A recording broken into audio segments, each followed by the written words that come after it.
Hello everyone, I'm David Shuster. As we approach the 2024 election, the spotlight on the two main candidates is growing more intense. No matter where you look online, you'll find strong opinions, both good and bad. But is there a double standard when it comes to how Kamala Harris is treated compared to Donald Trump? According to Peter Baker from the New York Times, there just might be. Yeah, it's rather striking when they say that she's not willing to take questions, and they take questions and say, well, you're not allowed to fact check me. I'm allowed to say anything I want, no matter how true it is or not true, and you're not allowed to point out any contrary information or facts.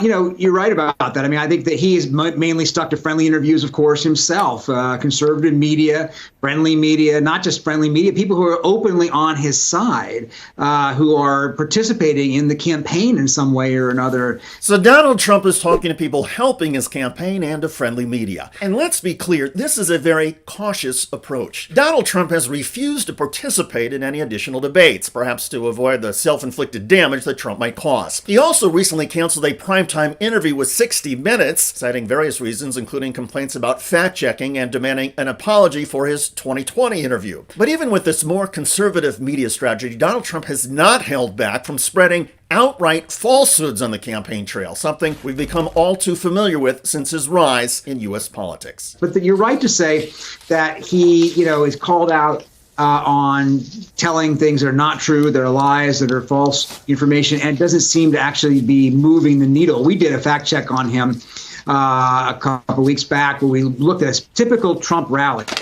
And we looked at a typical Harris rally. And we said, okay, what are the statements that were made in these two rallies could be called false or misleading? And his number was something like 63 in a single rally, and hers was like 6, so 10 times as much. So obviously you don't want to call it false equivalence. It's not that she doesn't say things, as any politician does, that aren't true or that are misleading, but the proportion here is obviously very striking. And it is, I think, something we see more and more. We could talk about the story about his age if you want, but I mean, clearly if you go back and watch his videos and you do any kind of analysis of how things have changed over the years, he is increasingly willing to say things that are not just untrue, but are so detached from reality, like the cats and dogs being eaten, and yet it doesn't seem to be rebounding against him. Indeed, if you look at polling, the frequency of Trump's lies is not rebounding against him. This brings us to a glaring double standard that Kamala Harris and the Democrats continually face. While Donald Trump can lie or make outrageous statements with little impact on his support, Harris and her party are held to a much higher standard. Whether it's about climate change, where Republicans can ignore or deny the science, while Democrats are pressured to deliver flawless, detailed plans, or broader issues like safeguarding democracy itself. Democrats face scrutiny Republicans rarely encounter. The Republican Party, especially under Donald Trump, seems to have a much lower bar to clear, even as Democrats fight to preserve democratic norms and tackle global challenges. The Democrats are expected to navigate these issues perfectly, while Republicans can undermine those same norms and still keep voter support. And the imbalance is deeper than public perception. The Electoral College gives Republicans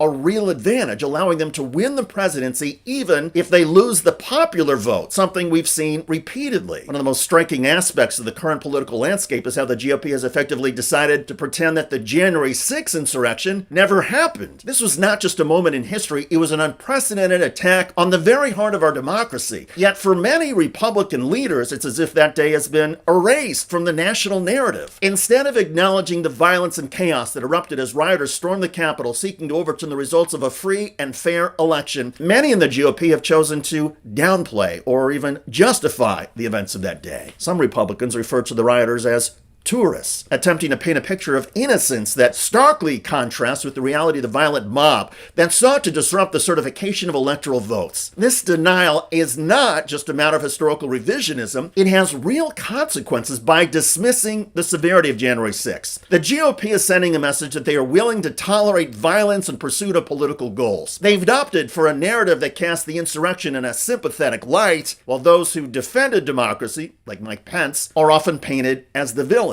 It's a blatant attempt to rewrite the story to fit their political agenda, prioritizing party loyalty over accountability. We're back with breaking news in the January 6th investigation up on Capitol Hill.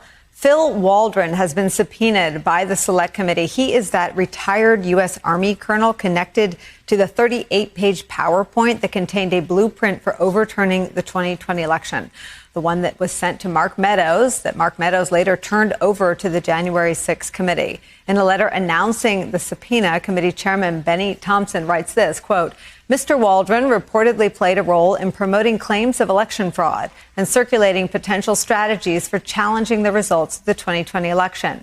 He was also apparently in communication with officials in the Trump White House and in Congress, discussing his theories in the weeks leading up to the January 6th attack. The document he reportedly provided to administration officials and members of Congress is an alarming blueprint for overturning a nationwide election. This approach also emboldens further extremism within the Republican Party. By refusing to confront the actions of those involved in the insurrection, the GOP is creating a dangerous precedent, suggesting that violence can be a valid political tool. Meanwhile, those who stand firmly against this ideology, who insist on the importance of upholding democratic norms and the rule of law, these people are often marginalized from the Republican Party or dismissed. Now, as we head into the 2024 election, this refusal to acknowledge January 6th poses a critical and crucial question. What does it say about a Republican Party that chooses to ignore a direct assault on democracy? And what are the implications for our political future if this denial continues to be the party line? The stakes are incredibly high,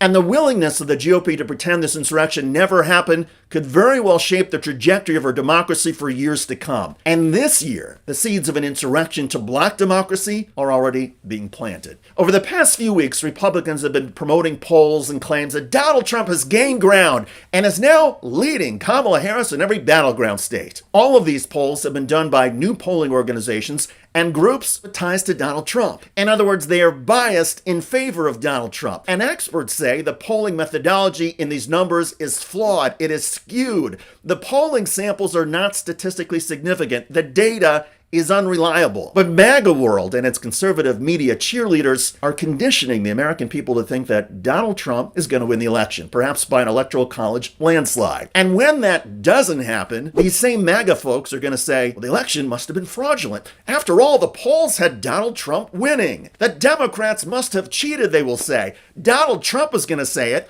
and his supporters are going to echo that if he loses. Because once again, Democrats are going to face a double standard. Even though the election is the only poll that matters, and the only one that actually includes everybody who votes, Republicans are going to claim that if Kamala Harris wins, it's the election that should be thrown out, not the unscientific and flawed polls Republicans conducted and published in the final stretch. Because in MAGA world, anything contradicting Donald Trump is wrong. Anything supporting Trump, even Fantasyland polls, must be right. It's a simple equation. Reality is for Democrats, lies are for Donald Trump Republicans. They say Kamala Harris is hiding and Donald Trump is talking to the media. No. January 6th was a peaceful protest, they say. No. Kamala Harris lies as much as Donald Trump, they insist. Nope. The pre-election polls, no matter how unscientific, are more accurate than Election Day. No. This is where we are, America. Thankfully, our election system and the courts are built for facts and evidence. We saw that in 2020, and we will see it again in 2024. The question is, how much damage will our nation have to endure to get to the truth and have both major political parties accept it? These are challenging times, I know, but it's also a time when we can show we are a nation and a democracy that will persevere. I'm David Shuster. Thanks for joining us.